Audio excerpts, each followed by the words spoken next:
Igama lami ndinguBabalwa kwaNgqondi Ifani. Ndihlala apha eLithapak. Umqondiso wami endinawo mkhulu kakhulu. Ndiqale ukhonza apha enkonzweni ngo-2021 when I was going through a divorce yam.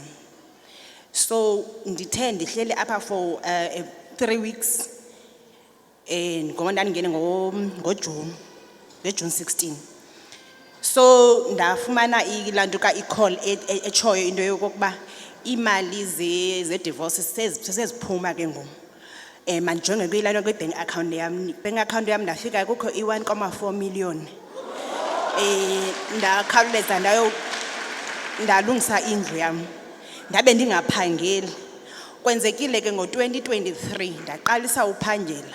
Ndaphangela as i-office admin. Ndipeya imali less than 10,000. Kodwa kulo mnyaka upheleyo uthe ngakaphela inyanga ezintathu ndisapeya lo mali leyo. Ndafumanisa ndanyuselwa quickly kwathiwa mandizawupeya imali engange-40. Ndabulela kakhulu ndathi nake yo ndiyoyika uza apha phakathi enkonzweni ndizochaza into yokokuba i-prophetic material mna indisebenzele. Indisebenzele ngamandla ngoba bendisithi xa kusenzeka konke kwenzekayo endlini yam ndize apha and the other thing is that ndaye ndaqonda mandiye ku-101. Ku-101 kulapho ke utata ndixelele khona into yokokuba ndixakwe zindaba yelantuka yempethu indlu yonke ndigqiboyithenga. Wathi zizawumka awuzoyithengisa loo ndlu le ndandisandisele ndifuna nokuyithengisa.